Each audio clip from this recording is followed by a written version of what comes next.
First at 4, Larry Nassar attacked. The newest information on what happened inside this Florida prison and how the disgraced doctor is doing right now. Also, a criminal charge upgrade. The feds are stepping into the case surrounding this video from the Warren City Jail and sending a message. And Kim is working on your forecast. Hey, Kim. Hey, Karen. Well, it's dry out there right now, but 24 hours from now could be a different story as we are in a marginal risk for severe weather Tuesday afternoon and evening. I'll have your forecast in just a few minutes. A 1,400-mile, 8-day solo car race. I enjoy a challenge rather than something being easy for me. You'll meet the 16-year-old driver expected to get them across the finish line. Live from downtown Detroit, Local 4 News First at 4 starts now. Good afternoon. I'm Karen Drew. First at 4, we are tracking the investigation into an attack on convicted sexual abuser Larry Nassar. We are told he was stabbed 10 times in the Florida prison where he has been behind bars since 2017. Kimberly Gill joins us now to talk about Nassar's condition and what we know so far. Kim. Hi, Karen. Good afternoon. This story has been getting national attention since we first learned about the attack this morning. The local corrections officers union says Nassar was stabbed in the neck, back, and chest during a confrontation with another inmate. The Bureau of Prisons says its staff responded immediately and started life-saving measures. Nassar survived the attack and was rushed to a local hospital for treatment and evaluation. The FBI has been notified and an internal investigation is underway. We're told no staff, no other inmates were injured. The attack took place at Federal Prison northwest of Orlando. You may remember the disgraced doctor was convicted on child porn charges and for abusing gymnasts while he was treating athletes for Michigan State University and USA Gymnastics. The judge who sentenced Nassar to prison, Rosemarie Aquilina, shared her reaction to the attack, and she wants some answers. This is a known problem. This is not some, oh, this is a surprise, we didn't know about it. It's known. So what are they doing to correct this? We have seen this time and time again. Shanks get in there. There's plots. There's all sorts of things happening. And where were these people? Why did they turn their back when this is a known problem? And why wasn't he in a more secure facility? Look, no one wants to see Nassar dead. No one wants to see him hurt or maimed. We need to have protection over money. Now, you may remember the judge in this case famously said she was signing Nassar's death warrants when she sent him to prison for decades, but she meant he would never be able to be free again. So today she says all prisoners must be protected no matter who they are. So are we learning more about the attack in terms of was there any kind of motive? Yeah, not really, at least not right now. The statement from the Board of Prisoners didn't have any information on a possible motive. We'll, of course, have another update on the investigation tonight at 5, so we'll see if anything changes then. All right, we appreciate it. Thank you, Kim. Well, a former Warren police officer is now facing federal charges in a jail assault that was captured on camera. We told you about this incident back on June 13th. Investigators say the video shows then officer Matthew Rodriguez hitting Jaquan Smith, who was arrested that night. Rodriguez has been fired since and was facing state charges of willful neglect of duty and assault and battery, but they were misdemeanors. Now those charges are being dropped and the U.S. Attorney's Office is charging him with a felony that carries up to 10 years in prison. We will not tolerate violence from civilians nor from the police, and that it should send a clear message to those officers who defy their oath and the Constitution, contrary to the vast majority of law enforcement officers who carry out their duties and the difficult and dangerous duties that they have to carry out while protecting the citizens of this district every day, that they will be held accountable. They will be held accountable. U.S. Attorney also points out Rodriguez is innocent until proven guilty. He will be back in federal court later this week. So the question, how did it all go down? The chase, the arrest, and what did he say to police? We're talking about Rashad Trice, the suspect in the kidnapping of Winter Smith. New and only on Local 4, we are sharing video that we were able to obtain on how police were able to capture Trice. It's the video everyone will be talking about. He just tried to swerve in his car. Only on Local 4, the chase to find Winter Smith. Hands up, we gotta make gunpoint. This is the vehicle. Watch for yourself how police track down the suspect. The search of the car. Where's the baby?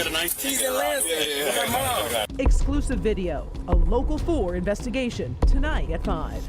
Probably do the rest of my please. And that's not all he said to police. We are going to share that video as well as share more of the words that he did say to police when you join us tonight at 5.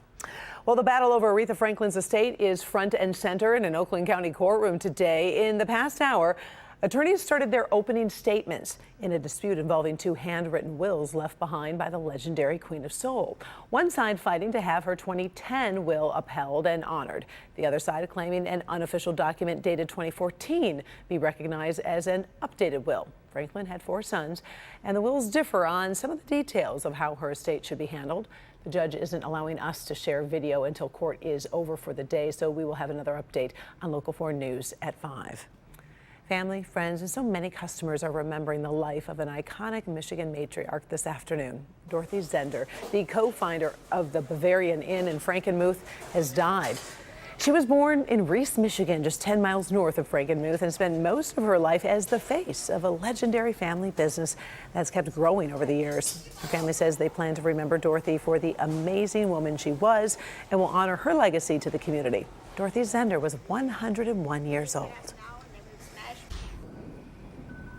Our Monday afternoon first forecast just might be the most pleasant of the entire week. Meteorologist Kim Adams is standing by with a look at what we can expect. Hi, Kim. Hi, Karen. Well, we might have peaked a little too early this week, as this could, as you said, be the nicest day. We expect showers and thunderstorms off and on through the rest of the week. But right now in Mount Clemens, there's still an air quality alert across southeast lower Michigan for this evening. Temperatures are in the low to mid, even the upper 80s right now. 84 in Detroit, 87 the warm spot in Howell, 82 in Port Huron, and 84 in Monroe. Severe risk tomorrow. The scale goes from marginal to high. We're in the marginal, which is the lowest risk level for tomorrow, but not just tomorrow, but also continuing into Wednesday as well, south of M59. Severe threats for the next couple of days, especially tomorrow, will be wind and hail, mainly in the afternoon and evening. We're talking after 4 o'clock and before 9 o'clock. So between 4 and 9 o'clock tomorrow, we do have that chance of showers and thunderstorms, and the heat and the humidity building as well. The rest of the week's forecast in just a few minutes. All right, thank you, Kim. Heavy rains and pounding the Northeast, washing out roads, forcing evacuations. At least one woman died. She drowned trying to escape from her home. Here's some video from upstate New York showing what homeowners are dealing with. A resident of Highland Falls captured video of their backyard turned into a waterfall. And that's what happens when there's so much rain and runoff. More heavy rain and possible flash flooding is forecast for half dozen states from New York to Maine.